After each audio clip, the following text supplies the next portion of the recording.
Morning, dear student. We are studying our 8th chapter of science, motion. In our last lecture, we will discuss or describe the motion along a straight line, right?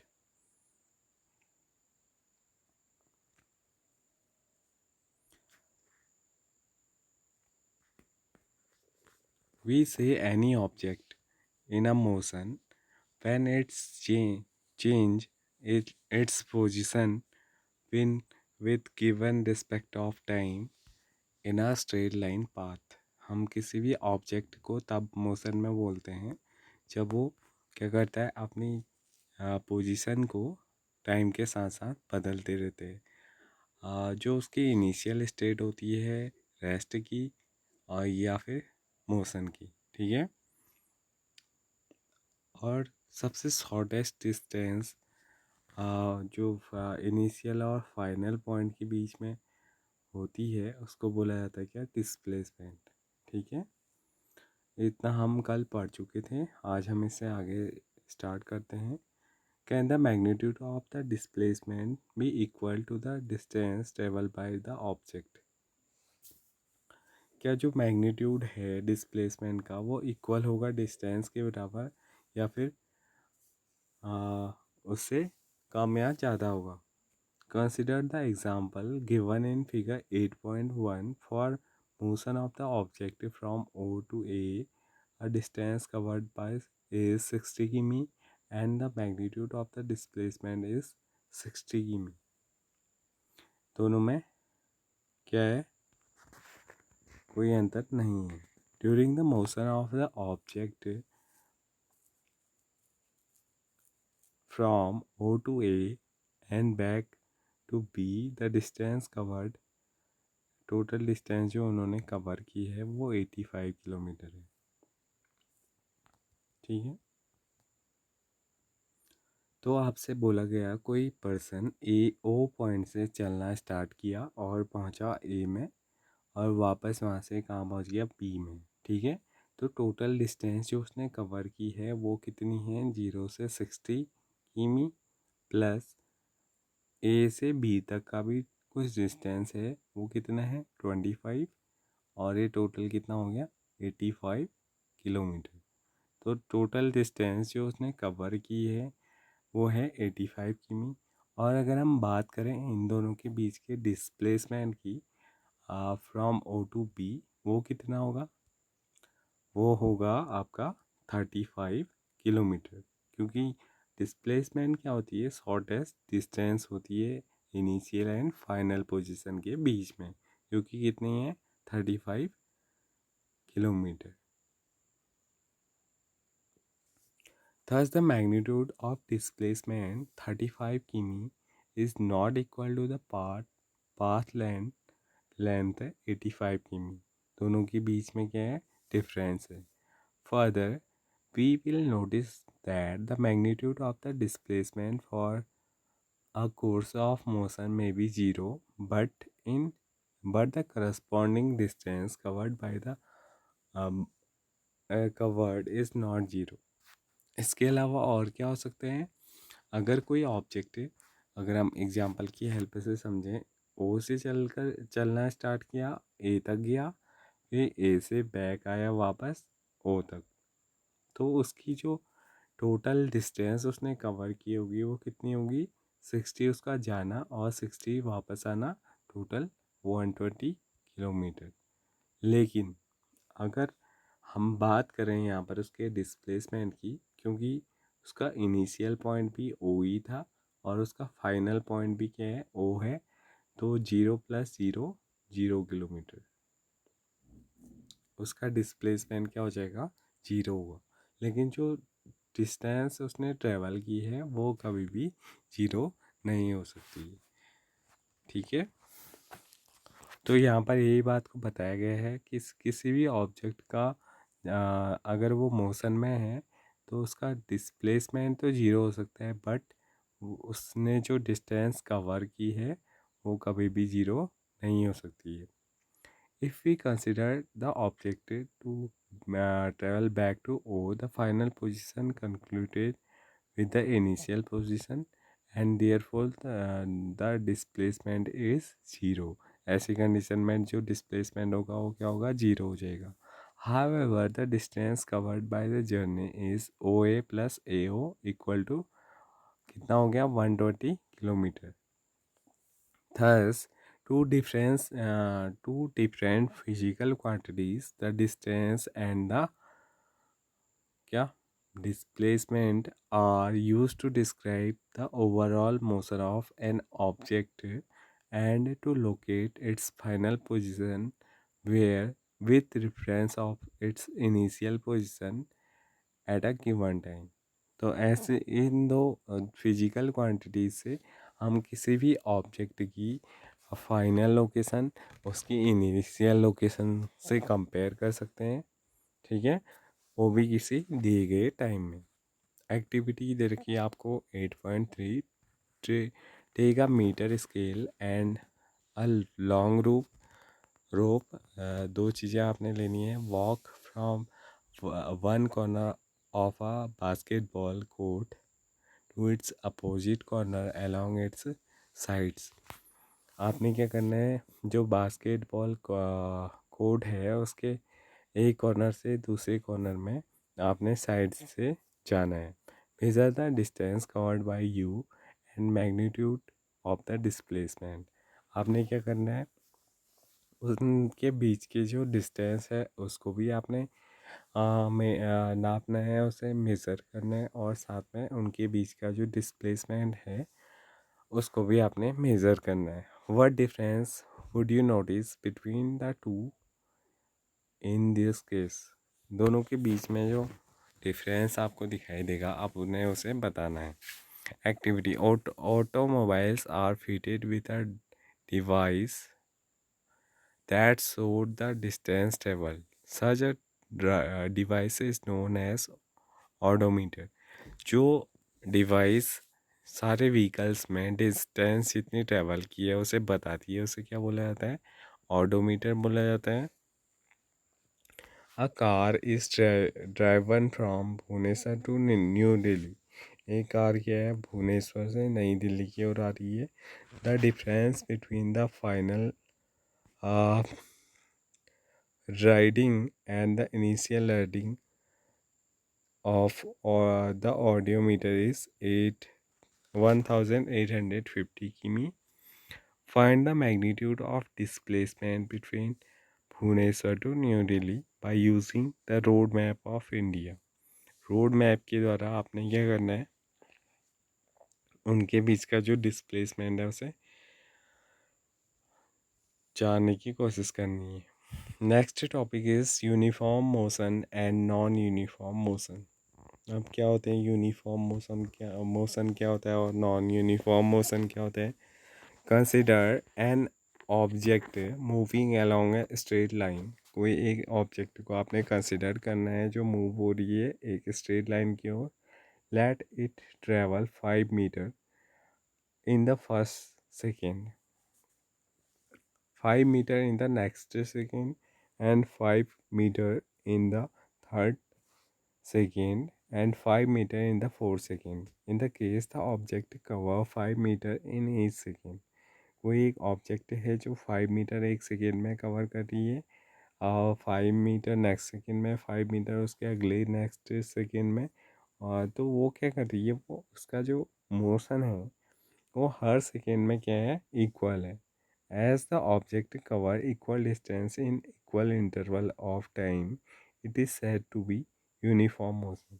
तो ऐसा motion जिसमें क्या हो रहा है, object की जो speed है या जो उसका मोशन है वो इक्वल हो रहा है, इक्वल इंटरवल ऑफ टाइम में इक्वल हो रहा है.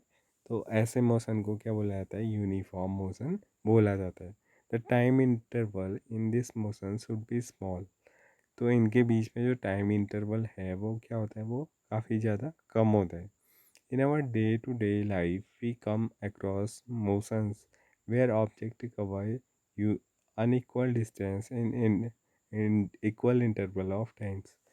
और अगर हम अपने दैनिक जीवन में देखें तो हमारे साथ बहुत सारी ऐसी घटनाएं होती हैं जहाँ पर क्या होता है, अनइक्वल मोशन होता है. इक्वल इंटरवल ऑफ टाइम में अनइक्वल मोशन हमें दिखाई देते हैं। ठीक है।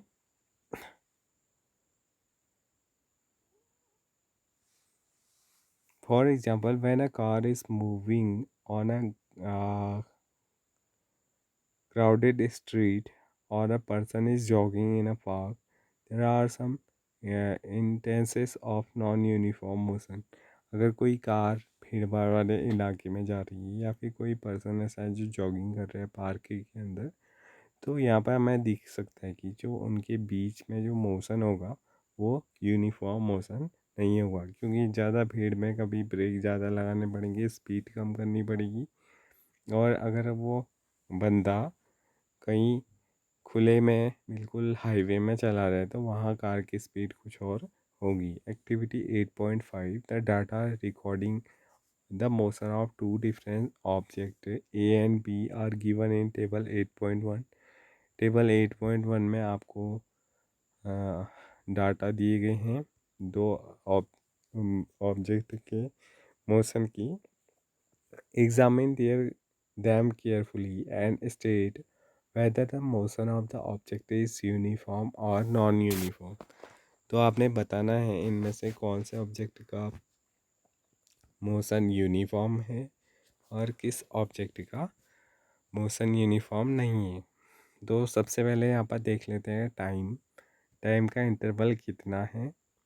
9:30 के बाद 9:45 15 मिनट, 9:45 के बाद 10 AM, 10 AM के बाद 10:50 15 AM, फिर 10:30 AM, फिर 10:45, फिर 11 AM। तो यहाँ पर जो डिस्टेंस है टाइम के बीच में वो कितनी है, 15 मिनट की ना। 15 मिनट में वन ऑब्जेक्ट 20 किमी, अगले 15 मिनट में 20 किमी, फिर अगले 20 मिनट में 15 मिनट में 30 किमी, फिर नेक्स्ट 15 मिनट में 40 किमी। तो इक्वल इंटरवल में इक्वल डिस्टेंस ट्रेवल कर रहे हैं ना। फर्स्ट के अगर 15 मिनट का डिफरेंस देखें तो ये 10 किमी चल रहा है। फिर नेक्स्ट में अगर हम देखें तो वहाँ पर भी 10 किमी की डिफरेंस है ना इक्वल इंटरवल में। तो ये क्या है, एक यूनिफॉर्म मोशन है। अगर हम नेक्स्ट बंदे का या नेक्स्ट ऑब्जेक्ट का जो मोशन है उसे देखें तो 9:30 में वो 12 किमी में था, फिर वो उसकी डिस्टेंस 19 किमी होगी, ये 23, फिर 35, फिर 37, 41, 44। तो यहाँ पर अगर डिफरेंस देखें हम तो फर्स्ट में 7 का है, फिर 19 से 23 में 4 का है, फिर 23 से 35 में कितने का है, 12 का है, फिर 37 में 5 का है। तो देखिए जो डिस्टेंस है वो इक्वल नहीं है, वो हमेशा बदल रही है। तो एक नॉन यूनिफॉर्म मोशन है। Measuring the rate of motion. अब हम रेट ऑफ मोशन को कैसे मेज़र करते हैं, ठीक है। Look at the situation given in figure 8.2। If a bowling speed of is 143 किमी in figure 8.2a, what does it mean? What do you understand from the signboard in figure 8.2b। आपको दो sign board दिखाए गए हैं। First में आपको दिख रहा है कि बॉलिंग स्पीड दे रखी है किमी पर आवर में 143, 143, 135, 145, 132, 130 किमी पर आवर की स्पीड से यहाँ पर बॉल फेंकी गई है। एक जो ओवर है उसमें एक बॉलर के द्वारा, और यहाँ पर आपको स्पीड स्पीड लिमिट दिखाई गई है एक साइन बोर्ड में कि जो छोटी गाड़ियाँ हैं वो 50 किमी पर आवर की स्पीड से चल सकती हैं, और जो बड़ी गाड़ियाँ हैं वो 40 किमी पर आवर की स्पीड से चल सकती हैं। तो इनसे हमें क्या पता चला कि हम ऑब्जेक्ट की स्पीड को क्या कर सकते हैं, रिकॉर्ड कर सकते हैं, उसका कुछ मैग्नीट्यूड हो सकता है। Different object may take different amount of time to cover a given distance. हमें ये भी पता चला कि जो डिफरेंट ऑब्जेक्ट हैं वो क्या कर सकते हैं, वो डिफरेंट अमाउंट ले सकते हैं टाइम का कवर करने के लिए एक गिवन डिस्टेंस को. Some of them move fast and some slowly. कुछ उनमें से ऐसे हो सकते हैं जो काफ़ी फास्ट मूव कर सकते हैं और कुछ ऐसे होंगे जो स्लोली मूव करेंगे. The rate at which object move can be different. Also, different object can move at the same rate. क्या हो सकता है कि जो रेट है ऑब्जेक्ट का मूव करने का वो डिफरेंट हो सकता है. अलग अलग टाइम में एक ही ऑब्जेक्ट अलग अलग रेट से क्या कर सकती है, मूव कर सकती है. अलग अलग समय से वो मूव कर सकती है. और क्या हो सकता है, अलग अलग ऑब्जेक्ट भी सेम रेट से मूव कर सकते हैं. One of the way of measuring the rate of motion of an object is find out the distance traveled by the object in unit time. सबसे पहले तो ये हो सकता है कि कोई भी पर्सन कितने डिस्टेंस को कितने टाइम में कवर कर ले रहा है. ये एक क्वांटिटी हो सकती है. This quantity is refer to as speed. इसको हम क्या बोल सकते हैं, स्पीड बोल सकते हैं. अब स्पीड क्या हो सकती है, the total distance covered at given unit time. वो क्या कहलाएगी, किसी भी ऑब्जेक्ट की स्पीड कहलाएगी. कि एक बंदा है वो 15 किमी 15 किमी पर आवर किमी को 1 आवर में कवर करते हैं. और एक बंदा है जो 20 किमी 1 आवर में कवर करता है. ठीक है. तो यहाँ पर जो स्पीड है वो किसकी ज़्यादा है. एक बंदा 1 घंटे में 20 किमी को कवर कर लेता है और एक बंदा 1 आवर में 15 किमी को. तो जो ज़्यादा अमाउंट में जो डिस्टेंस कवर कर रहा है उसकी स्पीड क्या होगी, ज़्यादा होगी ना. तो ये यूनिट होता है स्पीड. द ऐसा unit of speed is metre per second. जो ऐसा यूनिट होती है स्पीड की वो होती है क्या, मीटर पर सेकेंड. कितने मीटर कितने सेकेंड में तय कर रहा है. जो ज़्यादा डिस्टेंस कवर करेगा उसकी स्पीड ज़्यादा होगी. This is represent by the symbol metre second e⁻⁻1 और metre per second. The other unit of speed include centimetre per second और kilometre per hour. To specify the object To specify the speed of an object, we require only its magnitude. किसी भी object की अगर हमने speed बतानी है तो हमें केवल फिजिकल क्वांटिटीज ही या फिर न्यूमेरिकल नंबर्स ही चाहिए होंगे, ना कि हमें डिस्टेंस चाहिए होगी. The speed of an object need not be constant. In most cases object will be non uniform motion. ज़्यादातर केसों में हमें क्या दिखाई देता है, जो ऑब्जेक्ट है वो नॉन यूनिफॉर्म मोशन में है. Therefore, we describe the rate of motion of such object in term of their average speed. तो हम उन ऑब्जेक्ट की जो जिनमें नॉन यूनिफॉर्म मोशन होता है उनकी अगर हमने स्पीड बतानी है तो हम कोई फिक्स स्पीड नहीं बता पाएंगे. इसलिए हम क्या लेते हैं, एवरेज स्पीड लेते हैं. The average speed of an object is obtain by dividing the total distance travel by the total time taken. जितने समय में उसने टोटल डिस्टेंस कवर किए उससे उसको हम टोटल टाइम से डिवाइड करेंगे तो हमें क्या मिल जाएगी, average speed. Average speed equal to total distance travel upon total time taken. जितना डिस्टेंस उसने कवर किया है और जितना समय उसने लिया है अगर हम इससे डिवाइड कर लेते हैं तो हमें क्या मिल जाती है, उसकी एवरेज स्पीड मिल जाती है. We if an object travel a distance s in time t then its speed v equal is क्या हो जाएगी, s/t हो जाएगी। तो यहाँ पर ये लेक्चर कंप्लीट होता है, इससे आगे हम नेक्स्ट वीडियो में देखेंगे। Thank you.